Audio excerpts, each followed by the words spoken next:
ゆっくりレ夢ムです。ゆっくりじじいじゃ。全然バリバリ撃ちまくりの敵を蹴散らす爽快なゲームがやりたい。シューティング苦手なじいさんがよくそんなこと言えたわね。そんな気持ちになる日だってあるのよ。で、今日は何をするつもりなの？あの伝説の職人集団トレジャーのメガドライブ参入第1弾となるソフト、ガンスターヒーローズ。あの異世界おじさんで有名になったゲーム？あれはガーディアンヒーローズじゃな。同じトレジャー作品だけどもあっちはセガサターンのゲームじゃ。ガーディアンじゃなくてガンスターなのね。ガーディアンヒーローズもそのうちやりたいと思っておる。さてさて、そんなガンスターヒーローズじゃが、ほとんどの動画が社長レーザーでの攻略じゃ。今回は社長レーザーは使わないで攻略していくぞい。高火力を誇るが慣れないと難しい爆裂ファイヤーでの攻略をしていくぞい。ぜひとも爆裂ファイヤーの魅力を知ってほしい。火力は正義よね。というわけで口から爆裂ファイヤーが出るような辛い火鍋を食べながらゆっくりどうぞ。ゆっくりしていってね。メリディーノゲーム万歳。さあ、行くぞ。まずはオープニングを堪能してもらおう。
というわけでオープニングを見てもらった。簡単にゲームについても説明してよ。ゲームの基本情報についてじゃ。ガンスターヒーローズ。ジャンルはアクションシューティング。メガドライブ専用ソフトとして発売された。現在は様々なハードで遊ぶことができる。今回はメガドライブミニでのプレイじゃな。開発はトレジャー、販売がセガとなっている。価格は6800円、発売日は1993年9月10日だからこの動画をアップした時点で31年経過しておる。トレジャーについては皆さんご存知コナミからスピンアウトした人たちが作った職人集団じゃな。アクションシューティングってことはガンガン撃って進んでいくゲームなのよね。基本的には撃って飛んで走って敵を爽快に倒して進んでいくゲームじゃ。しかし、その単純な操作と目的とは裏腹に奥深いゲーム性があり、やり込み要素が一流パティシエが作るお菓子のように練り込まれているのじゃ。どんな要素が練り込まれているのかしら？まずはキャラクターじゃ。プレイヤーキャラとして2タイプのキャラが用意されている。攻撃時に移動できるタイプと移動できないタイプじゃ。攻撃時に移動できるタイプは機動性があり、攻撃しながらも回避行動もできて扱いやすい。しかし下方向に攻撃できない、足を止めて狙い撃ちすることができないなどの欠点がある。もう一つのタイプは？もう一つのタイプは攻撃時に移動することができない。攻撃時は固定砲台のようになり回避しながらの攻撃ができない。機動性には核が、地上において下方向への射撃が可能になっている。まず、この2タイプだけでゲーム性が全く異なると言ってよいな。攻撃時に動ける、動けないがあるのね。それはゲーム性に大きな影響がありそうね。もう一つは攻撃手段の多様性じゃ。31年前のゲームなのに多様性を意識した攻撃方法となっている。基本攻撃は4種。フォース、ライトニング、チェイサー、ファイアの4種類が存在する。4種類も攻撃方法があるのね。プレイヤータイプの2種類と合わさってかなり豊富なバリエーションになるわね。いや、それだけではない。一流のパティシエの練り込みはまだまだこれから本領発揮となる。この部分に注目じゃ。アイコンが2つあるわね。装着本攻撃を2つ組み合わせることで合成武器での攻撃を可能としているのじゃ。合成武器の組み合わせは全10種類となる。これに基本攻撃の4種類を足し合わすことでなんと14種類の攻撃方法となる。14種類。めちゃくちゃ多いじゃない。プレイヤータイプの2タイプと掛け合わせることでさらに倍。なんと28種類もの組み合わせが存在する。28超人パワーだ。ウォーズマンもびっくりの計算式よ。この合成武器の名称がまた面白い。有名なのはレーザーとチェイサーの組み合わせによる社長レーザー。社長レーザーって、レーザーの貫通性とチェイサーの追尾性が組み合わさっている。要するに敵に当たっても貫通するのでレーザーは消滅しないから敵を追尾し続ける。敵を殲滅するまで敵を追尾して攻撃が持続するという恐ろしい使い勝手となっている。ただ威力が低い欠点があるのと倒せないオブジェクトを追尾することがある。敵を倒すまで追尾し続けるってすごい性能ね。抜群の使い勝手なので多くの動画は社長レーザー中心の攻略になっておるな。わしもよく使っている組み合わせじゃ。他にはどんな組み合わせがあるの？ショットとチェイサーの組み合わせ。その名もバカホーミング。これまたすごい名前ね。バカホーミングって、ショットよりも弾が大きくなっているチェイサーの効果で敵を追尾するが敵の方向に曲がるだけというものじゃ。そして威力が低い。残念な感じになっている。性能もバカなのね。レーザーにファイヤーを組み合わせた腹切りレーザー。腹切りとは物騒な名前ね。貫通性の高いレーザーに攻撃力が高いファイヤーを組み合わせることで、射程は短いものの超高出力な攻撃となっている。一部敵の攻撃もかき消すほどの高出力じゃ。すごい無敵じゃないの。いやいや、言った通り射程が短すぎて扱いにくい。チェイサーとファイヤーの組み合わせロンリーソウルファイヤー。今使っている組み合わせじゃな。確かに画面で使っている組み合わせね。これは撃ったファイヤーを操作することが可能な攻撃方法となる。チェイサーの能力で自動追尾するんじゃないのね。手動で動かす。なので足を止めるタイプじゃないと扱いにくいのじゃ。そうか操作中に自分も動いてしまうのね。この組み合わせもめちゃくちゃ面白いぞ。高出力でかつ自分で操作できるのが魅力で他の武器とも異色な攻撃方法となっている。この武器での攻略も見てみたいものね。実際途中まではこの組み合わせでやっていたぞい。そしてショットとファイヤーの組み合わせによる爆裂ファイヤーじゃ。今回の動画のメイン攻撃方法ね。この組み合わせはどんな特徴があるの？弾を発射後、攻撃ボタンを押しっぱなしにしている状態だと、敵に着弾と同時に爆発し爆風による範囲攻撃ができる。また着弾前に攻撃ボタンを離すことで任意の場所で爆風を起こすことが可能じゃ。この爆風が範囲攻撃な上に威力が高いので爽快この上ない武器じゃ。ただし連射性能は低く、爆風も同時に2個までしか起こせない欠点がある。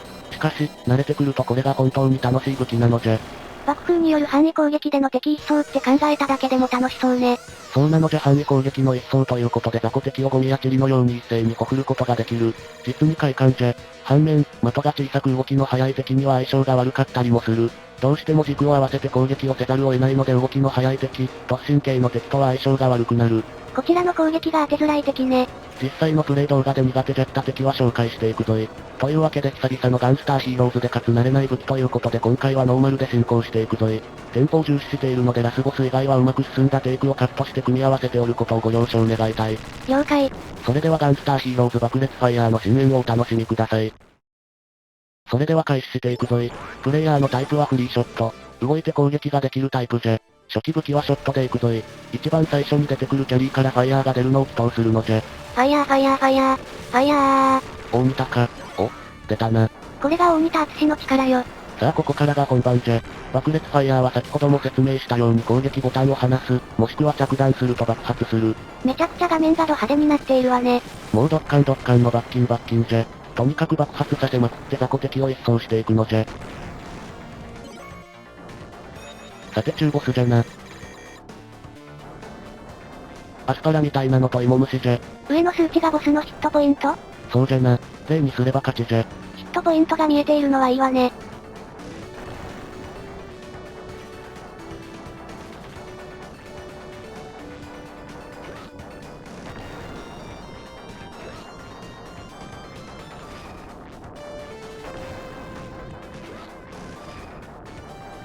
時間かかっているわね。雑魚と違ってボス戦は武器の相性があるのじゃ。よしクリアじゃ。先に行くぞい。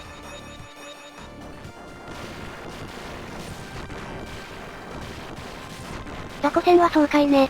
病みつきになるでぜひみんなもやってみるのじゃ。社長レーザーにはない楽しみがあるぞい。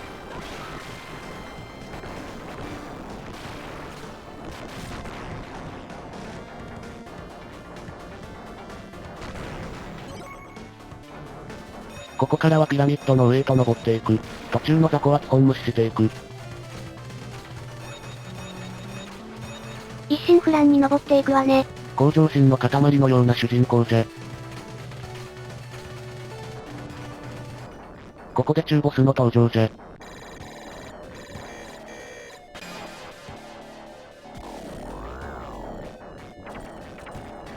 近づいてきても無視して撃ち続ける。勝利じゃ。今回はあっさり倒したわね。そうしたら一気に降りるのじゃ。なんか登ったのより長い気が。まあ、こっちの方が標高が低かったんじゃよ多分。ここで爆裂していると雑魚は一掃できる。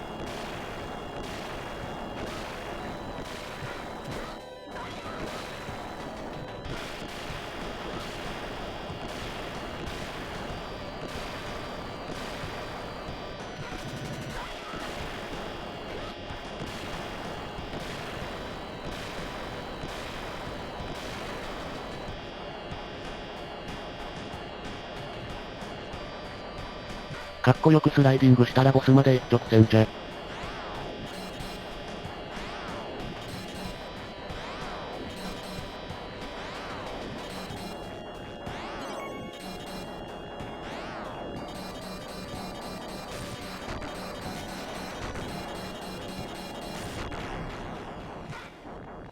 ボスじゃ。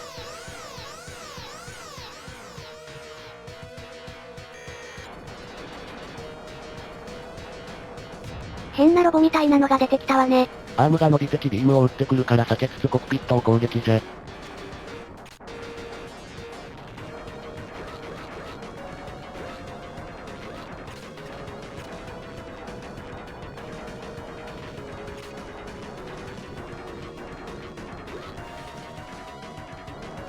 股の下に入ればこっちのもんじゃ。連打じゃ。ガンガン削っていってるわね。勝利じゃ。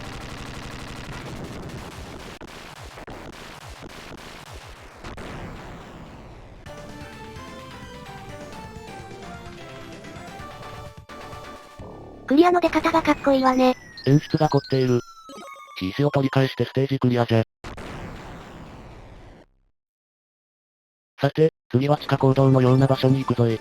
オープニングで出てきた採掘所みたいなところね。このステージは自走車を使った高速強制スクロール面じゃ。高速といっても、高速なのは背景なだけで実際はそれほど速くはスクロールしていない。ただ落ちたアイテムはスクロールで後方に流れていくので注意が必要じゃ。あと途中で縦スクロールも混ざってくる。凝ったステージね。この多重スクロールはメガドラの能力を目いっぱい引き出しておるわ。ちょっと高速すぎて目が回るわね。横スクロール時は上下、縦スクロール時には左右と2つのレーンを行き来もできるから、さらに目まぐるしい。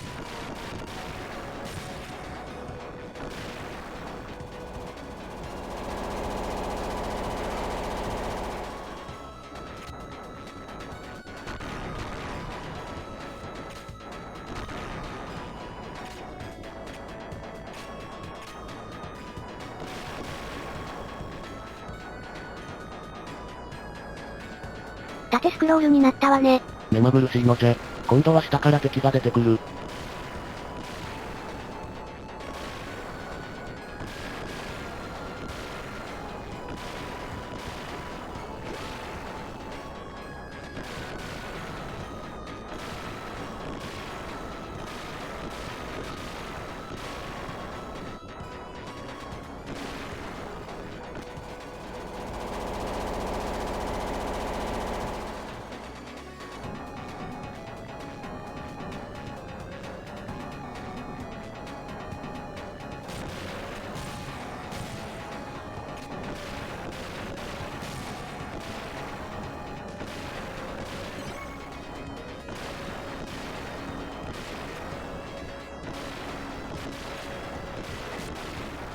敵が多すぎるのじゃ。でも、敵が多いと爽快になれる。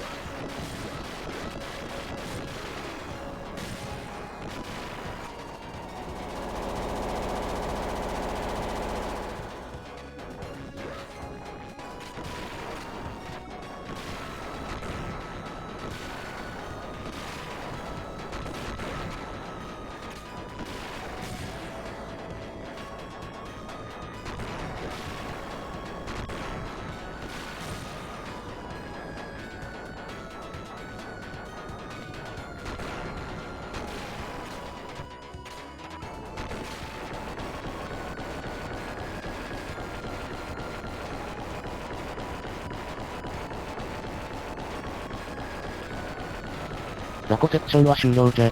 この先はボスじゃな。目まぐるしい展開についていくのがやっとって感じだわ。若い頃はよくやっていたが年を取ってからやってみるとついていくのがやっとじゃわい。さて、このステージのボスはかつてのガンスターヒーローズのグリーンじゃ。あら裏切ったのかしら。どうやら記憶をなくして敵に利用されているってことらしい。複雑な事情ね。そしてグリーンはガンスターヒーローズの紅一点イエローの兄でもある。王道のややこし展開ね。登場の仕方がダークヒーローのそれね。グリーンは自分のメカを持っていて様々な形態で攻撃をしてくるのじゃ。なかなかの長丁場になるぞい。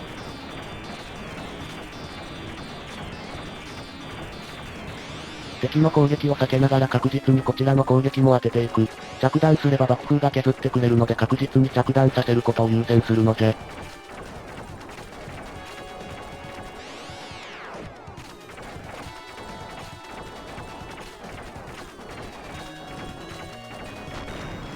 次のホームじゃ。第2形態以降はランダムになる。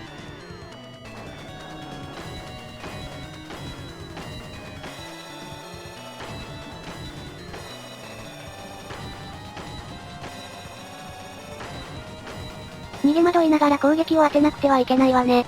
雑魚戦においては移動しながら攻撃できるのが強みのフリーショットじゃが、このように特定の場所から攻撃し続ける必要がある時に不利になるんじゃ。マグロのように動き続けなくてはならないのじゃ。削る速度が遅いわね。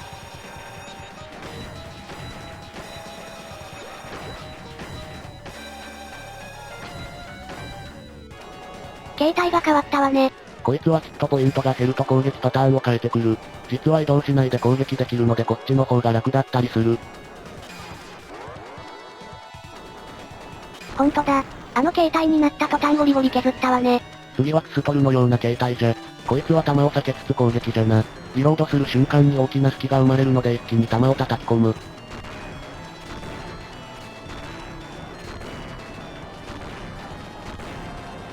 ここじゃ。なんかパーツの交換があったわね。多関節キャラってロボットとか触手みたいなものだけの表現かと思ったけど、こういうものにも応用できるってすごい発想よね。こんなキストルみたいなものを多関節表現で出すとか発想が柔らかすぎて脳みそプルンプルンなのじゃ。キストル形態も撃破じゃ。まだ続くのね。これはまさしく多関節の申し子。多関節というべき敵じゃな。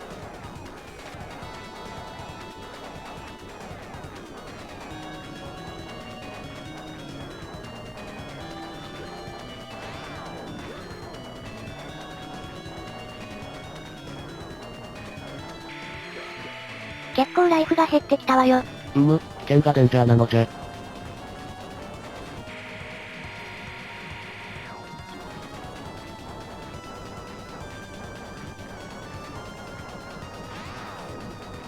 4番目の形態も撃破したのじゃ。5番目もあるのね。しつこい。あら赤くなったわよ。グリーンのくせに赤く湯だったのじゃ。この敵は基本は回避じゃ。回避がジャンプになるので回避時に攻撃をして地道に削っていくしかない。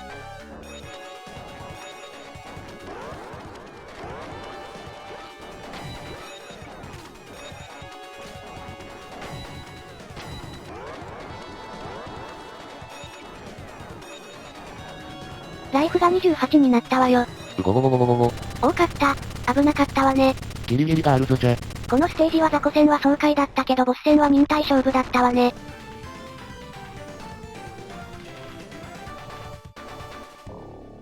相性が物を言うゲームじゃ。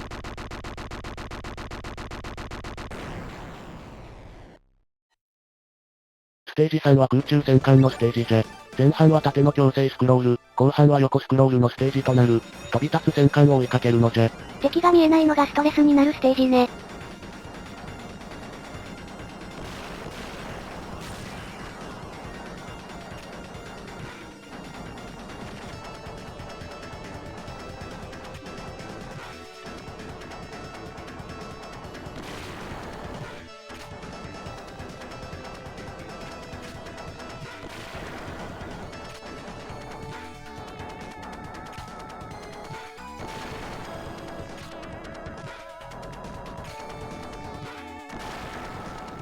スクロールがだんだん速くなってきたわね。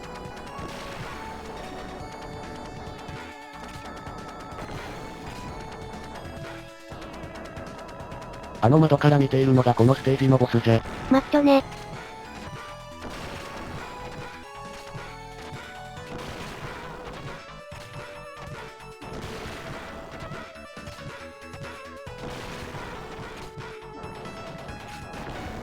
戦艦のデッキまで来れば移動は楽になる。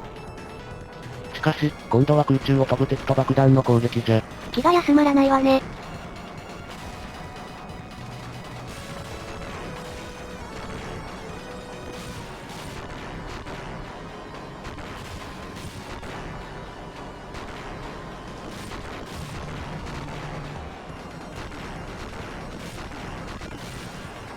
これぞアクションシューティングって感じのステージじゃ。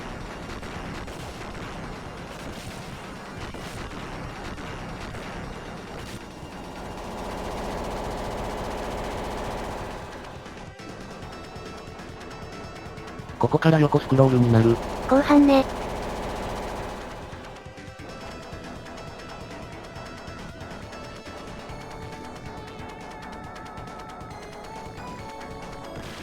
さあ、ここから爽快に敵をなぎ倒していく。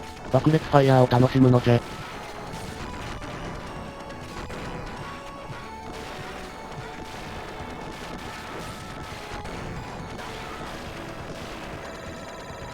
中ボスその1。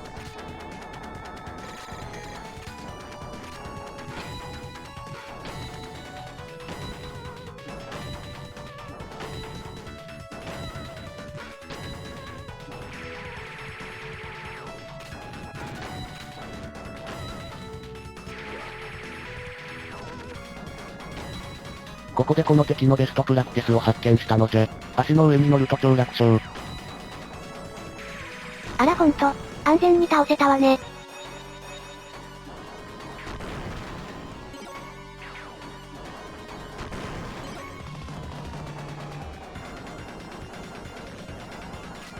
中ボスその2じゃ。スト2のベガみたいなのがいるわね。スマッシュ大作じゃ。ベガじゃないのね。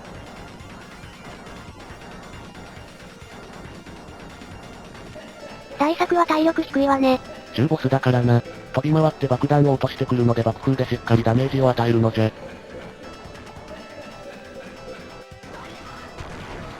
はい撃破。このままの流れでボス戦突入じゃ。連戦なのね。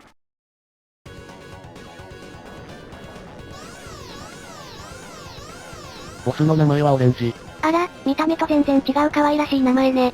さて、こいつとの戦いはボタン連打戦術じゃ。ボタンを連打することで爆風を自分の周りに常に発生させつつ、近距離に敵が入ってきたら投げに繋げるという恐ろしい奥義じゃ。自分が投げられているわね。そういう時もある。落とされたわね。そういう時もある。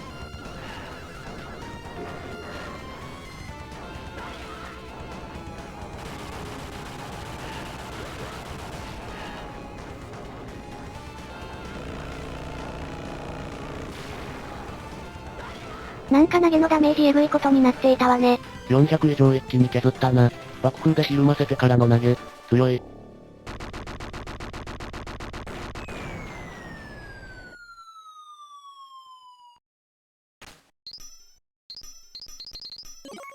よし、ステージ3もクリアじゃ。ステージ4までやってきたぞい。ここはどんなステージなの？スゴロク要塞じゃな。何それ？スゴロク？そうじゃスゴロクじゃ。普通のステージに見えるけど。この先じゃ。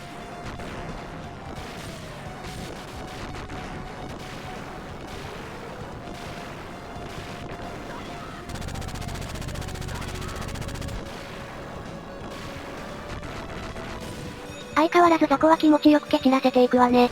この武器最大の快感ポイントだからのう。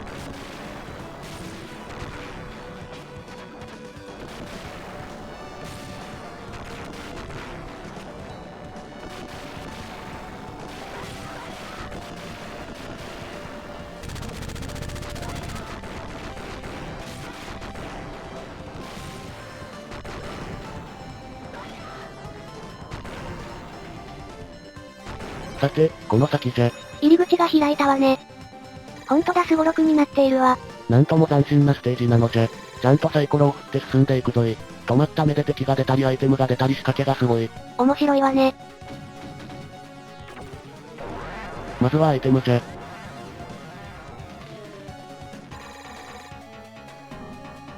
ハートで体力増強じゃ。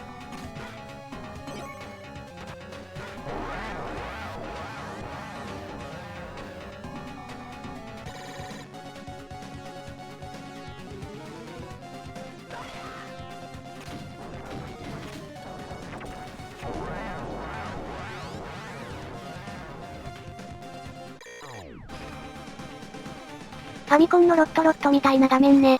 渋いゲームを知っておるな。ここは制限時間内にゴールまで進むのが目的じゃな。壁を攻撃すると同色の壁が消えるのをうまく利用する。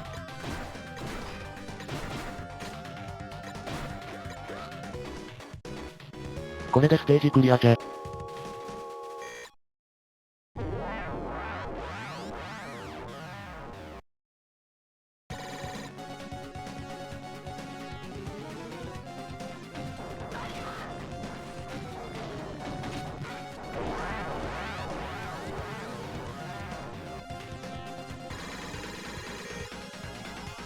ここは小さい敵と戦う。楽そうね。いやいや、的が小さいので厄介じゃ。なかなか攻撃もエグい。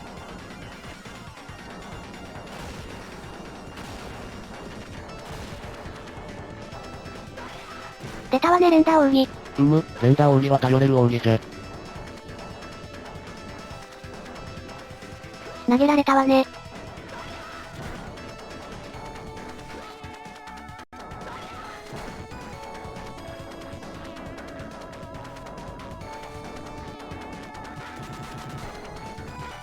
なんとか勝った。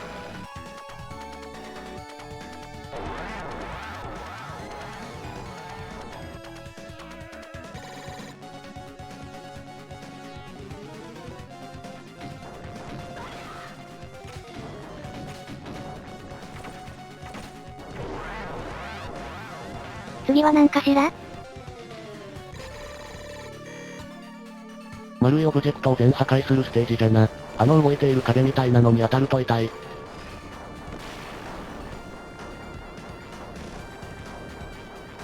ただこの位置まで壁は来ないのでここから安全に攻撃じゃな。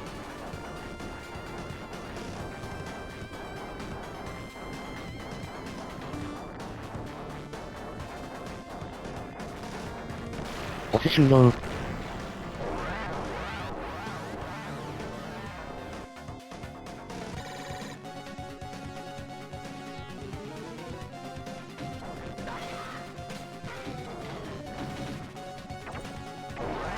よしアイテム部屋じゃ。ハートで体力回復じゃ。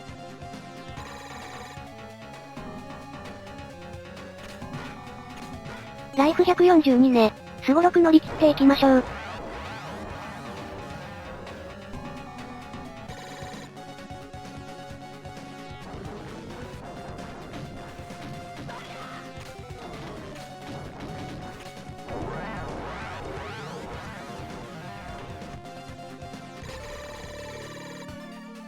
ファントムという敵じゃな。こいつはヒットポイントが見えないのが厄介じゃ。あと爆弾をすぐ投げつけてくる。危ないやつね燃やしましょう。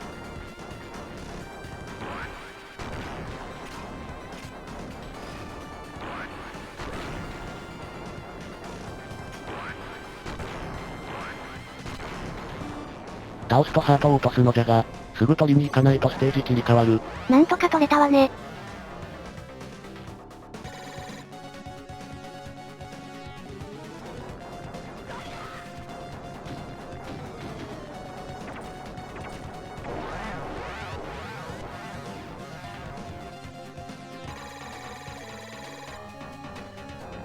ここは丸いブヨンブヨンしたものが出てくる。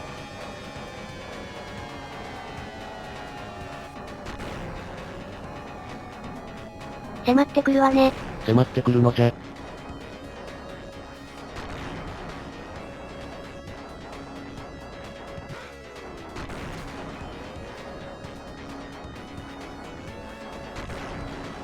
それほど難敵ではなかったな。ちょっとライフが削られたけどなんとかなったわね。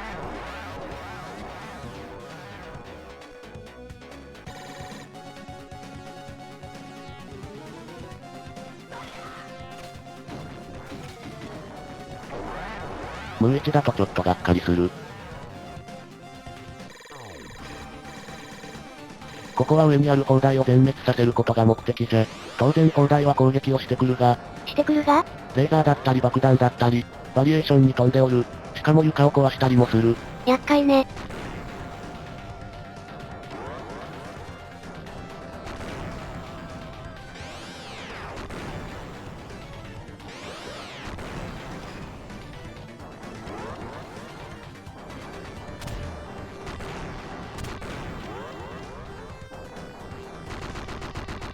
クリアしたわね。少しずつライフを削られてるから一気に上がりに行っちゃいたいところね。そのためには振り出しに戻るを避けねば。ここで2を出すと振り出しに戻るを食らう。あのドクロのマスね。おお、上がりじゃない。やった上がりじゃ。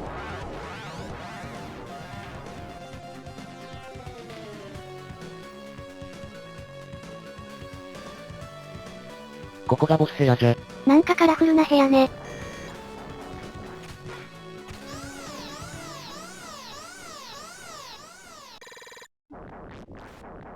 ボスの名はブラック。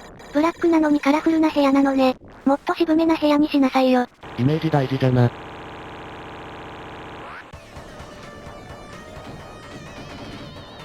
あら、敵もサイコロを使うのね。敵はサイコロの出た目だけ移動して、そのマスの攻撃を仕掛けてくる。すごろく要素満載なのね。しかし、次の攻撃パターンをこちらに教えて祈るも同然なので対処がしやすい。ああ、予告攻撃と同じだ。そうなのじゃ。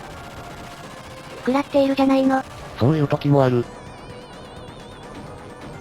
ただボスの中では最も弱いかもしれん。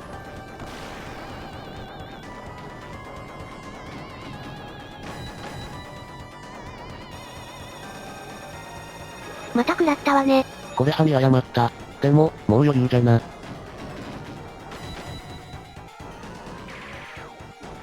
はいクリア。確かに楽に勝てたわね。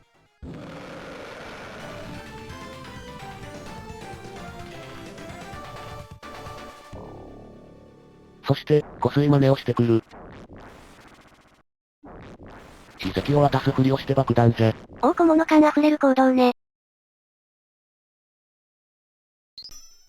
これで全ての秘石をゲットしたわね。帝国の野望を阻止したのじゃ。アジトに戻ると博士が縛られていて不穏な空気。なんとイエローが誘拐されたというのじゃ。しかも秘石を持ってこいと帝国の脅迫じゃ。罠ね罠。罠と分かっていても行くしかないのじゃ。このステージ後は雑魚敵がバンバン出てくる。爆裂ファイヤーの見せ所じゃ。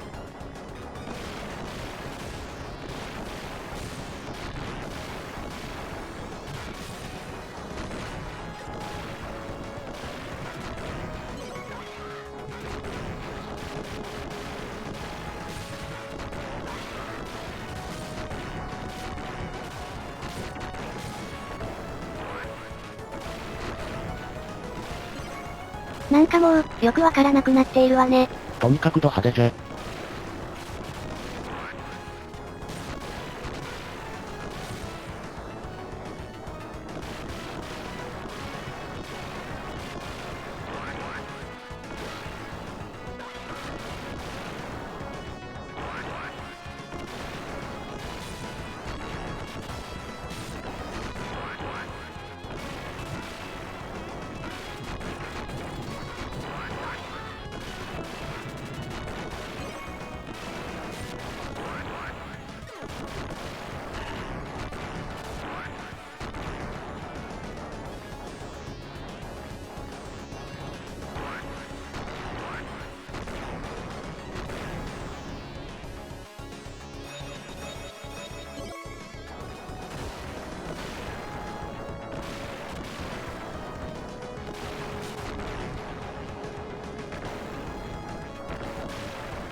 爆裂ファイヤーの爆風で自らを守りつつ範囲攻撃で敵をなぎ倒す。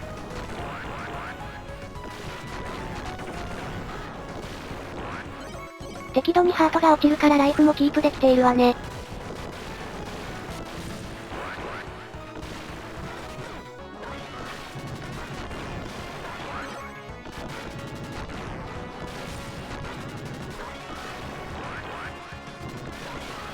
この爆裂ファイヤーのボタン連打奥義はほんと強いな。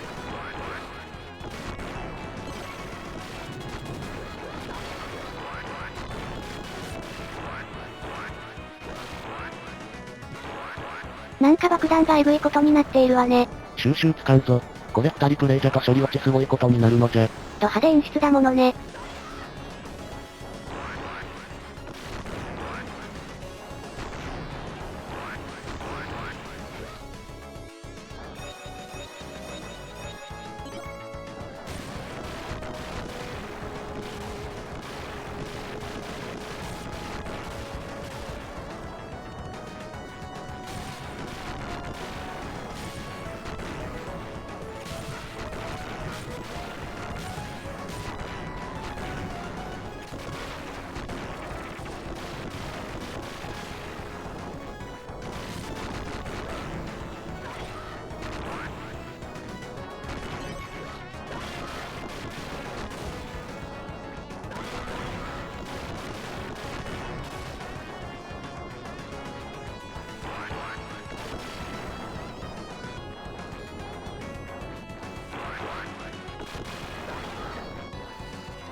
ここから二足歩行のロボ兵器も出てくる。多関節っぽくていいわね。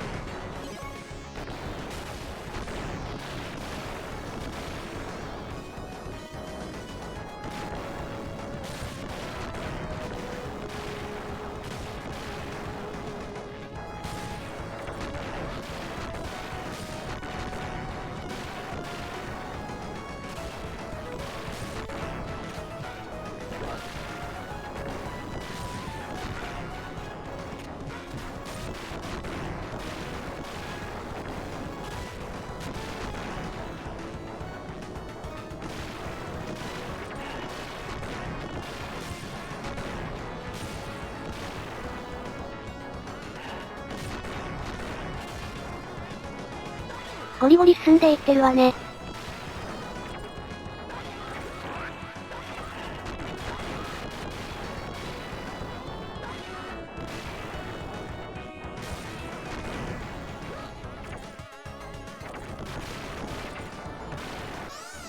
ボスじゃ。ファイナルグレートソルジャーですって。最後の偉大な戦士よ、強敵じゃない。攻撃方法はラブラブダンシング？いや、こいつは大作にやられる。ちょっとスマッシュ大作何やってんの？というわけでスマッシュ大作戦じゃ。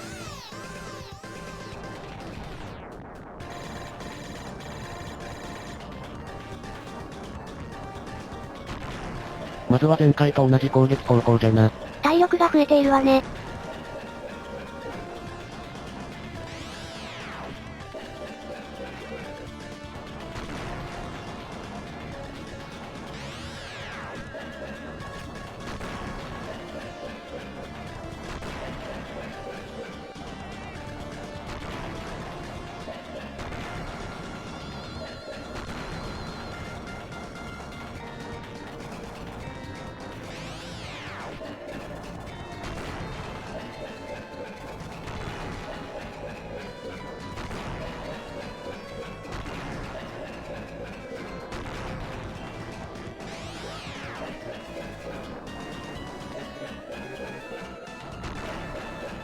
やったわね。今回は第2形態まであるのじゃ。スマッシュ大作もパワーアップしているのね。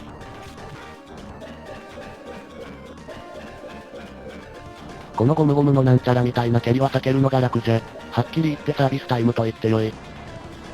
後ろに下がり始めると次の攻撃パターンに入った証拠じゃ。なんか銃を取り出したわよ。銃での攻撃方法は2パターン。単発の弾丸と2発の弾丸じゃ。単発はジャンプで避けて、2発の方はうまく見切る。こっちの体力も2桁になっていい勝負になってきたわね。緊迫の戦闘じゃ。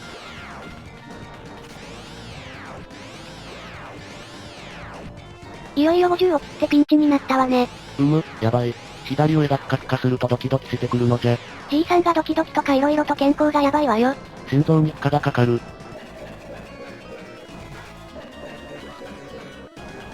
30切っているわ。対策のヒットポイントも残りわずかじゃ。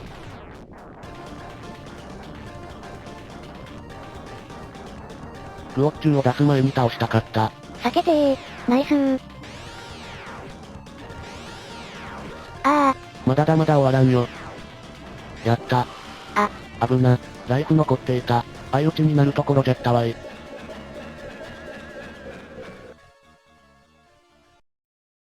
あらら。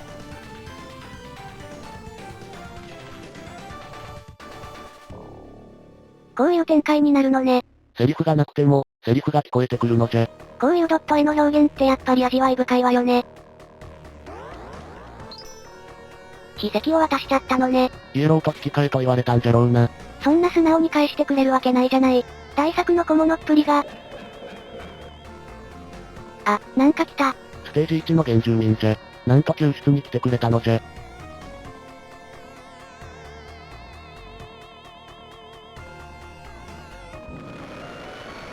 大作パニック。ということで秘跡は帝国の手に落ちてしまったのじゃ。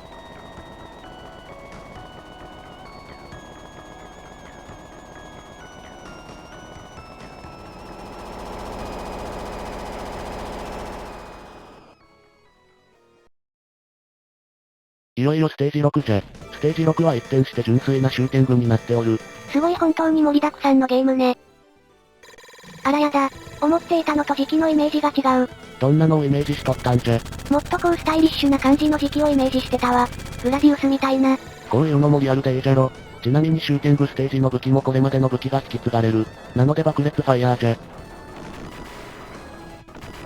大爆風で敵を一網打尽だわ。ここでも威力は健在じゃな。さあガチでシューティングが苦手なわしじゃからな。ここは鬼門じゃ。アクションシューティングじゃなくガチシューだもんね。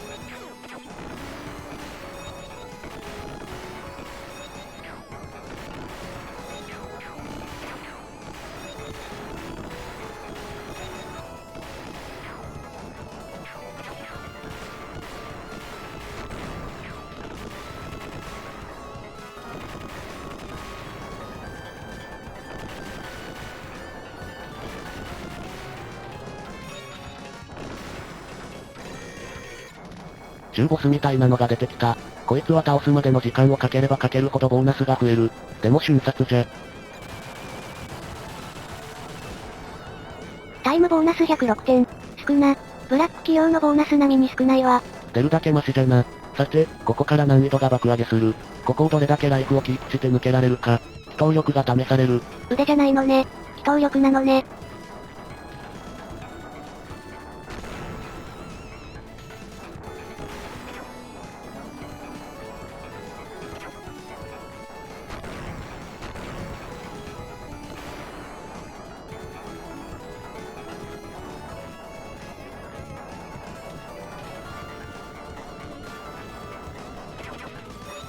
敵が多くて硬い上に弾もバンバン飛ばしてくる。やめて止めて。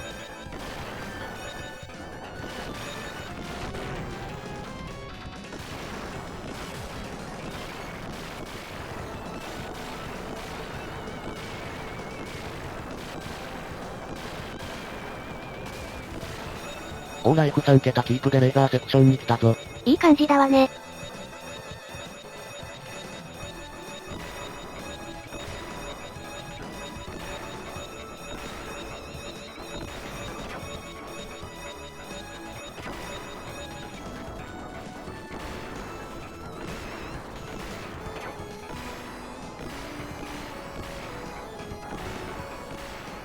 よしよし3桁キープじゃ。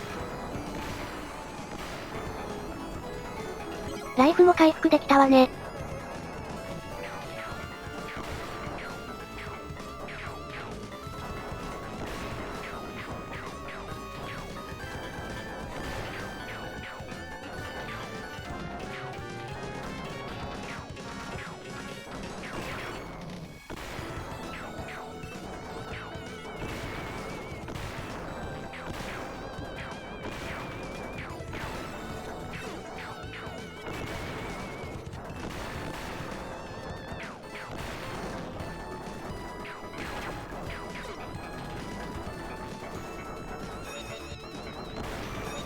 ここは焦って動くとダメージを受ける。動かざること山のごとしじゃ。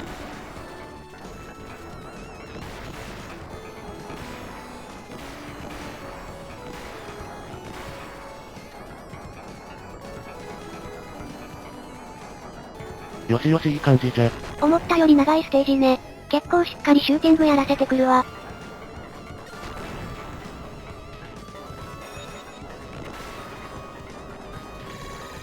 ここで中ボス、1000ミリ砲じゃ。ちょっとそこ大丈夫なの？わからん、あわよくば瞬殺を狙う、ダメじゃった。結論が早いわね。やはりこっちから地道に行くしかないようじゃ。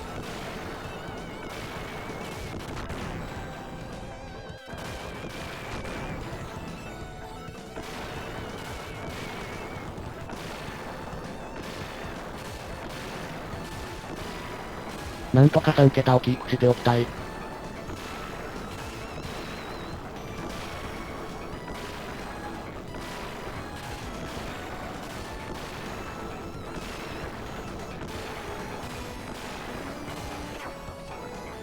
おっしゃー3桁キープ。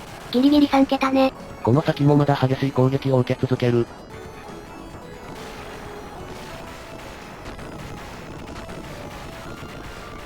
雑魚が高速すぎて目が回るわね。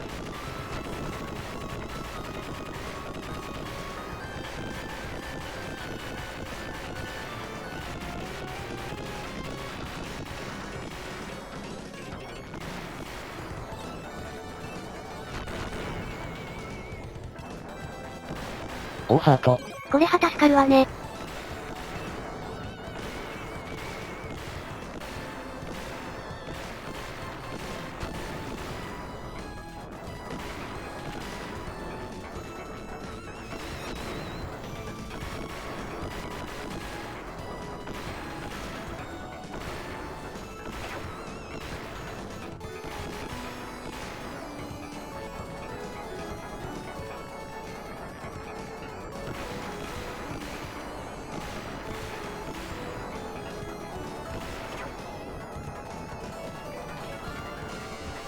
よしボスじゃ。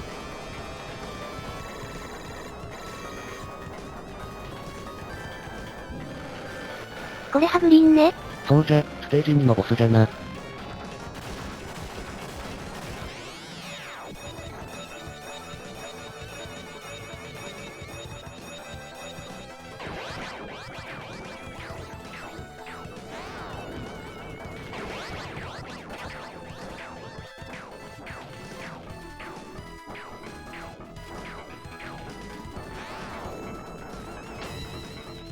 弾を打ち出す方向を指定するのが大変なのじゃよこれ。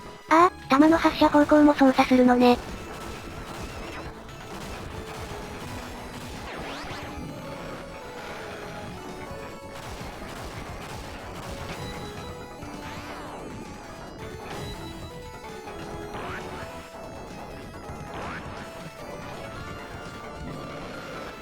いよいよライフが2桁になったわね。なかなか厳しい。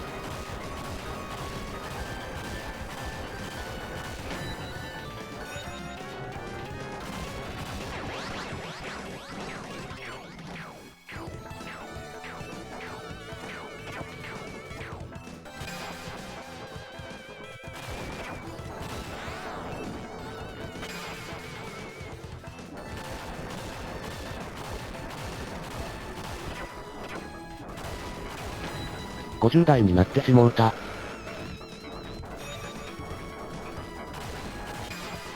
でも敵のヒットポイントも減ってきたわよ。あ、でもこっちも点滅状態になったわね。 50を切ってしもうた。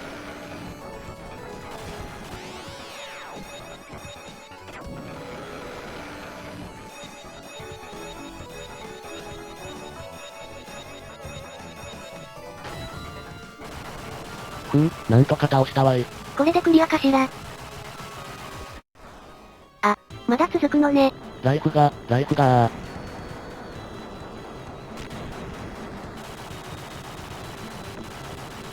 ちょっと回復。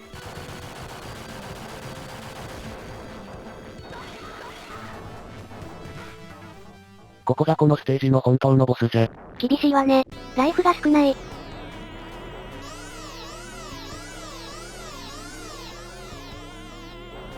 コアガードシステムですって。まずはハンマーじゃな。いやらしい動きをする。食らってるわね。避けるのにコツがいるのじゃ。落ちる直前で行きたい方向と逆を向くと、向いた方に落ちてくれる。こうすると綺麗に避けられるのじゃ。ハンマーやったわね。最後にハンマーがこちらめがけて落ちて爆発するのじゃが、あれにも当たり判定があって何回も泣かされた。勝って兜の大締めよだわ。次はスペハリで出てきそうな感じの敵じゃ。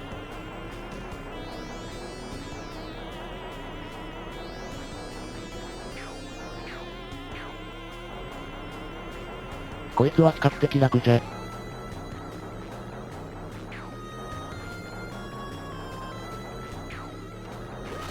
食らったわね。いやのダメで行きたかった。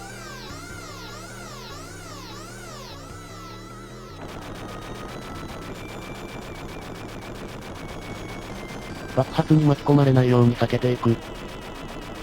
よしライフ25もある。次がラストじゃ。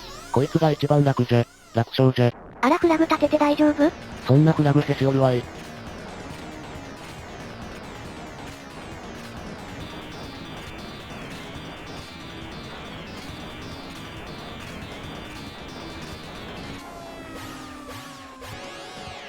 こいつはこちらに近づいてきた時に弾を撃ってくるのじゃがな。上下上下と規則正しく撃ってくれるので楽なのじゃよ。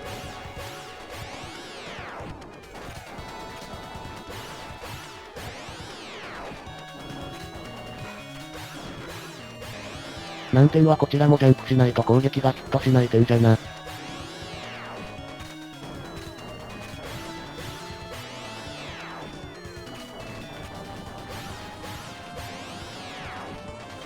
本当に楽勝ムードが漂ってるじゃないの動画的にどうなのよ。やかましいこっちも真剣なんじゃ。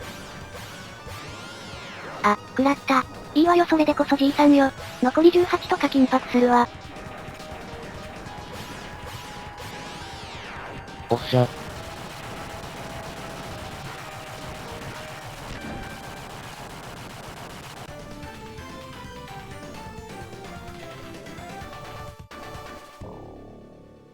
何の罠もなくクリアしたわね。いよいよラストステージじゃ。ボスラッシュとなるぞい。爆裂ファイヤーで一気に突っ走る。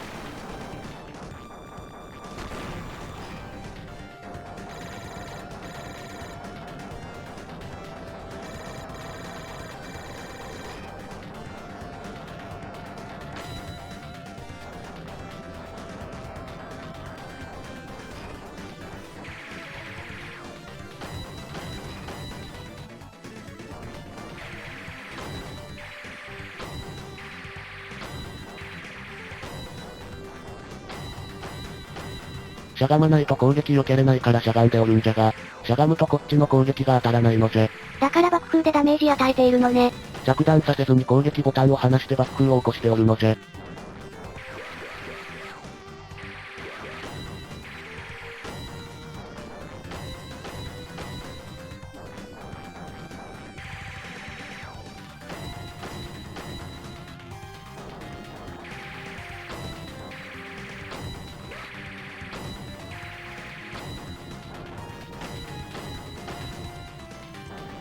倒した。いや、実はまだじゃ。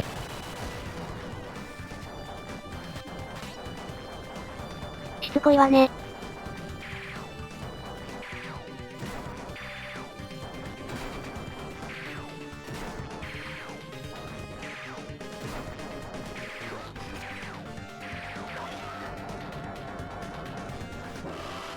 やっと倒した。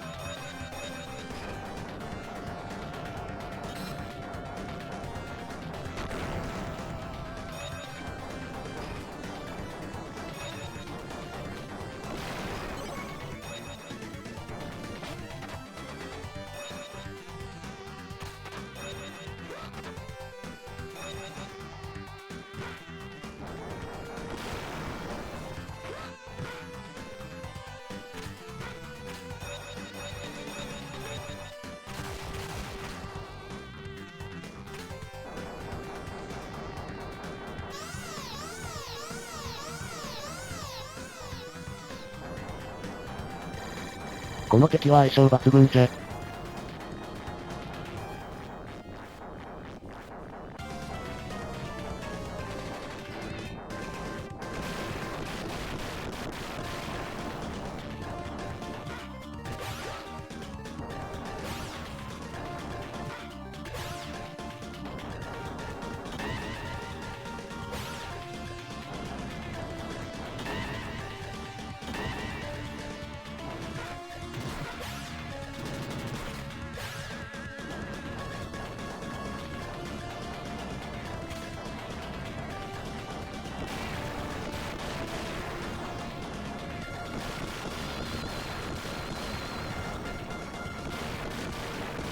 これは楽勝みたいね。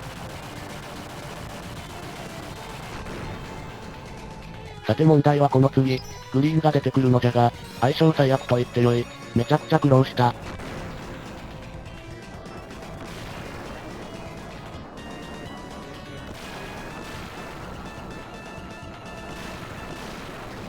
ここでのハート、ありがてえ。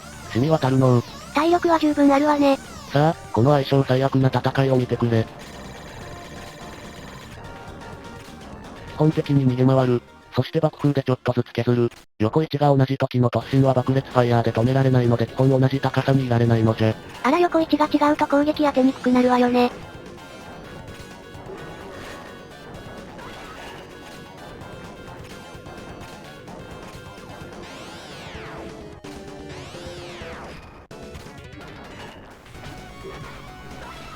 このように同じ高さに呼び込んで投げるってのも戦法としてはありなのじゃが、わしの腕のせいで安定はしない。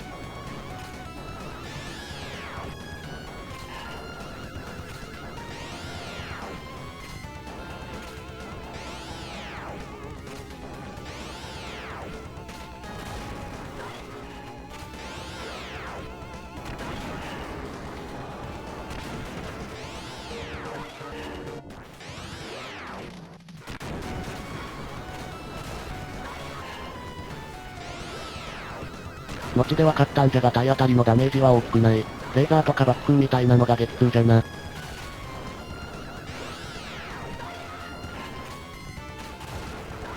なんか投げに目覚めた勝ち方していたわね。投げキャラ開花じゃ。体力も3桁あるぞ。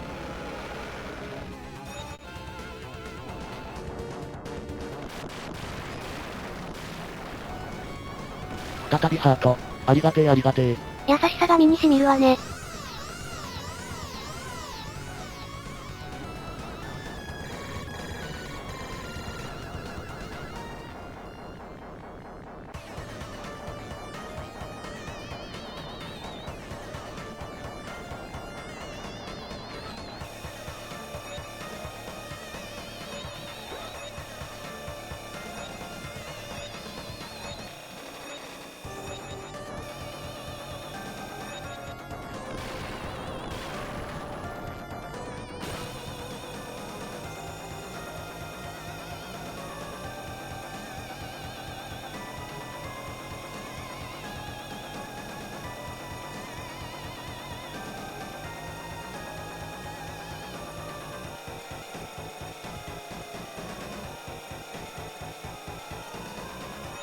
いい感じで撃破できたわね。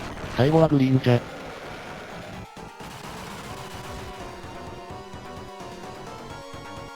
グリーンは投げはめで倒せる。というか投げはめせんと加点はしの腕では。そうなのね。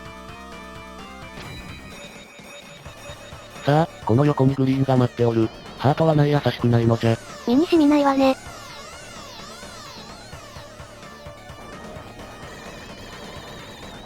ハートをくれなかったら怒っている人みたいになっているわね。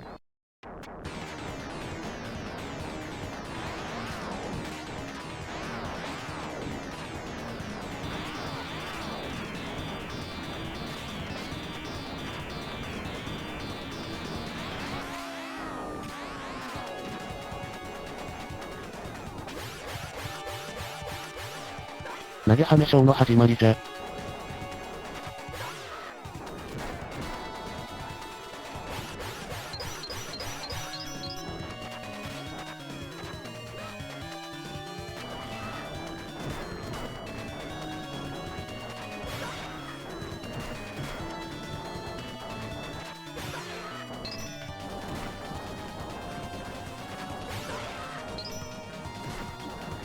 見事に投げられてくれるわね。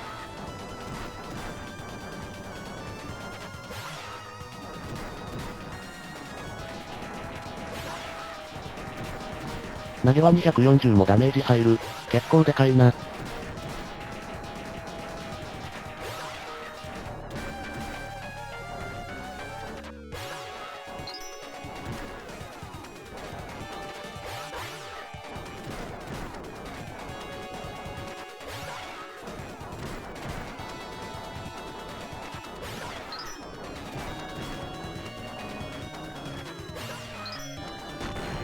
撃破じゃ。投げ勝ったわね。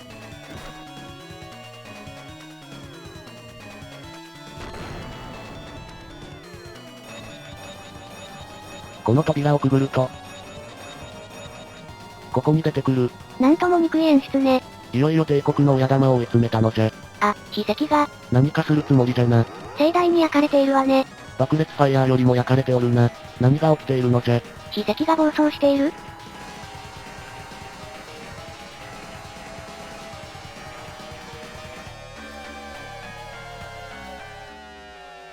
さてさてラスボスじゃ。ライフが少ない。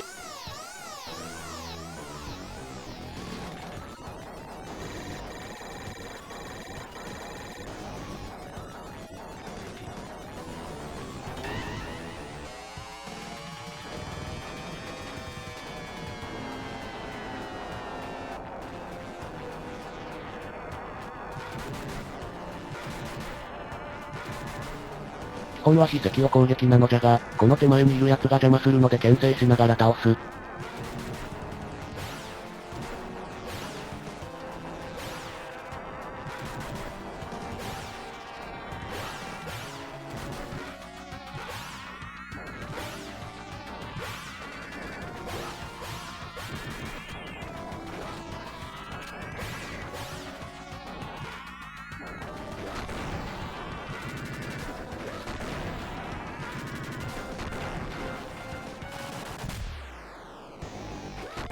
ああ、やばいわね。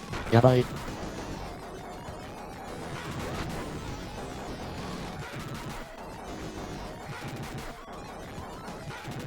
やられた。あらら、どこからやり直しになるの？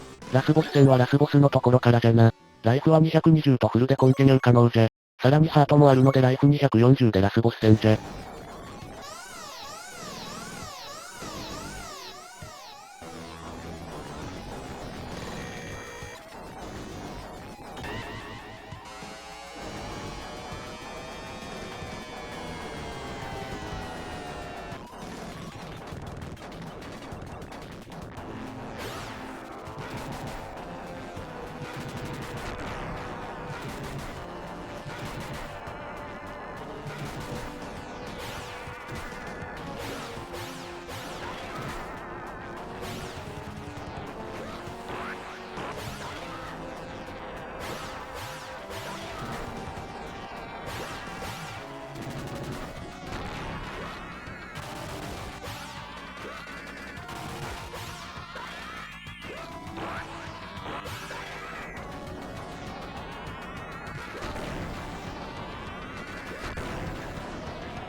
かなり厳しいわね。240あったライフが60になっているわ。ついに点滅。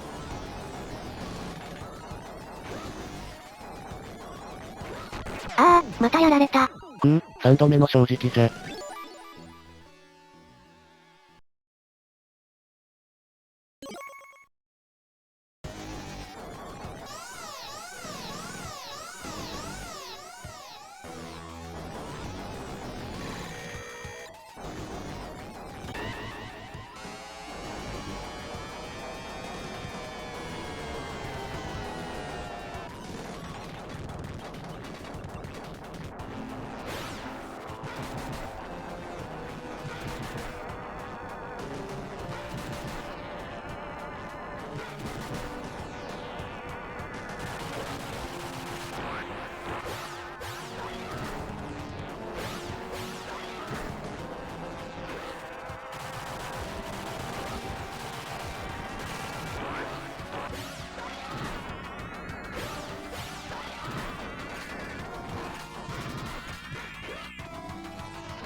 なんか攻撃パターンが変わった？ここまで来れば、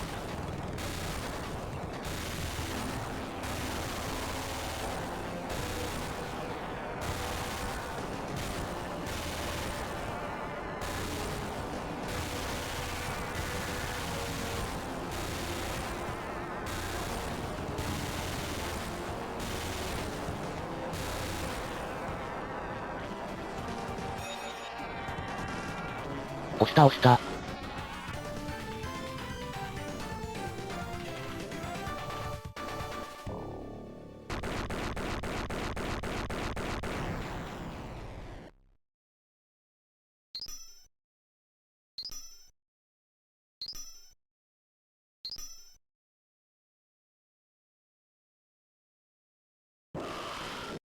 それでは感動のエンディングを見ながら感想戦といこう。ガンスターヒーローズ。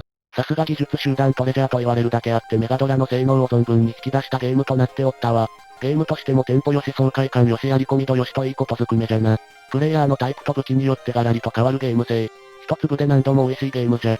また、全クリまでの時間も1時間くらいと適度な長さなので、ちょっと遊ぶのにちょうど良いのも素敵じゃ。当時はちょっとやるかとついつい手を伸ばして遊んでいたな。わしの中では間違いなく名作中の名作と言えるゲームじゃ。はい、というわけでアンケートの結果を見てみるぞい。それではアンケートの結果を見てみるわね。これまた、高い評価が出たな。ほとんどの票が神ゲーに入っているわね。それじゃ神ゲー指数を見てみよう。それではアンケートの結果を数値化した神ゲー指数を発表するわね。こんな感じで係数を得票比率にかけて合計値を出します。このゲームの神ゲー指数は驚異の70超えじゃな。レジェンド級のゲームじゃ。これは歴史に刻まれたゲームと言えるわね。さてさて物語の方もいよいよクライマックスじゃな。グリーンが記憶を取り戻した様子じゃ。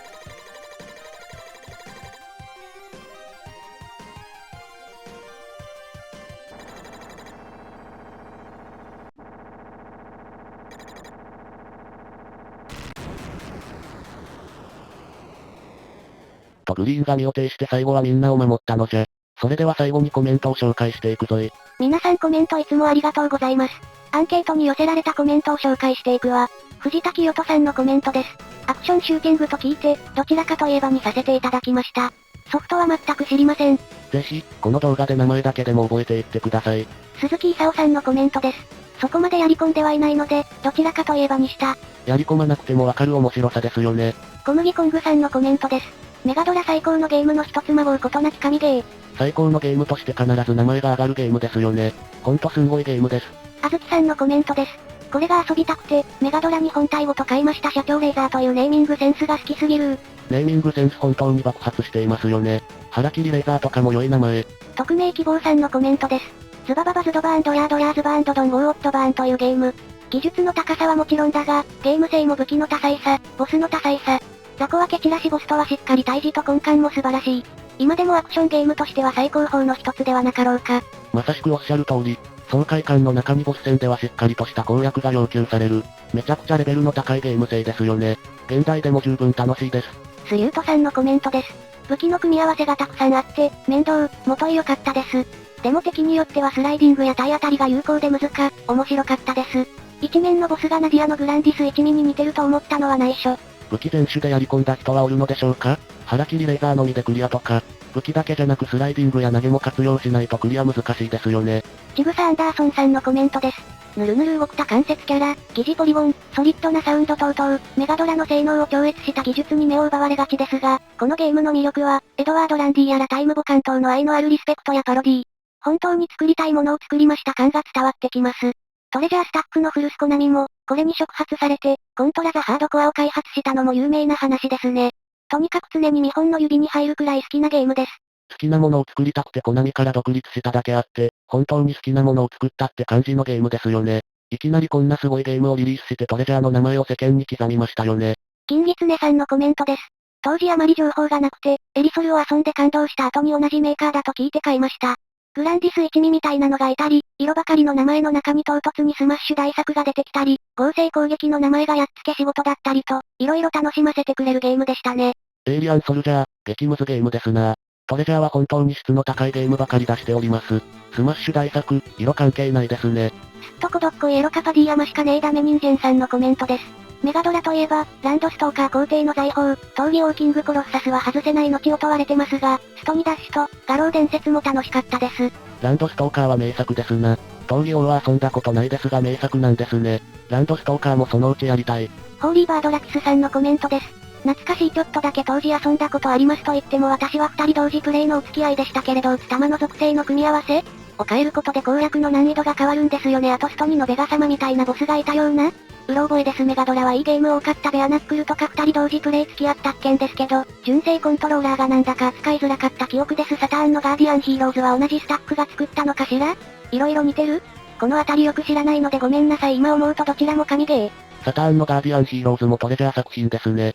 二人用も面白いゲームですよね。演出がド派手すぎて処理落ちがすごいのとどちらかがやられた時のコンティニューがエグい。ライフを半分分けて復活なのでタイミング間違うと一瞬でゲームオーバーに。かなめさんのコメントです。孫うことなき神ゲーに1票発売から30年以上経つけど、色褪せない名作だと思います。所有している武器を合成させて、新たなショット攻撃を生み出すという攻撃システムに当時、ユニークさと奥深さを感じました。雑魚キャラやボスキャラに対して、自分独自の攻撃手段を見つける楽しさがある。これこそがこのゲームの醍醐味だと思います。また、メタルスラッグのように、二人同時プレイができてこれはこれで、盛り上がれます。今回、二人同時プレイ動画も考えたんですけど、爆裂縛りにしておきました。二人同時プレイってのがいいですよね。処理落ちすごいですが。やっちゃんさんのコメントです。ガンスターヒーローズとトレジャーのデビューは衝撃的でした。メガドラのアクションゲームの最高傑作だと思います。ほんとそれです。デビュー作でこのクオリティ、メガドラの歴史に大きく刻まれた偉大なゲームですよね。コメントは以上になります。それでは今回のベストジジイニストコメント賞は、こちら、匿名希望さんのコメントじゃ、ズバババズドバーンドヤードヤーズバーンドドンオーオッドバーン。まさにこれ、このゲームそのものの擬音、最高じゃ、というのが選考の理由じゃ。皆さんたくさんのコメントありがとうございます。ありがとうなのじゃ。これからもアンケート、コメントよろしくお願いします。というわけで今回はここまでです。ここまで見てくれたあなたはきっとわしのファンなのじゃ。よかったら他の動画を見てくれると嬉しいのじゃ。共感してくれたら高評価をしてくれると G さんの励みになるわ。チャンネル登録をしてくれると G さんは小躍りして喜ぶわよ。ずうずうしいことを言うようじゃがメンバーシップもあるので、わしのゲーム活動を支援しても良いと思う人は検討してもらえると嬉しいぞい。お願いします。それでは最後まで見てくれて、ありがとない。遊んだー。やはりガンスターヒーローズは名作なのじゃトレジャー万歳なのじゃ。興奮しているわね。今回、当時はあまり使わなかった爆裂ファイヤー縛りで、新たな楽しさもあったからな。新鮮に楽しめたのじゃ。ほんと何度でも楽しめるって名作の証拠よね。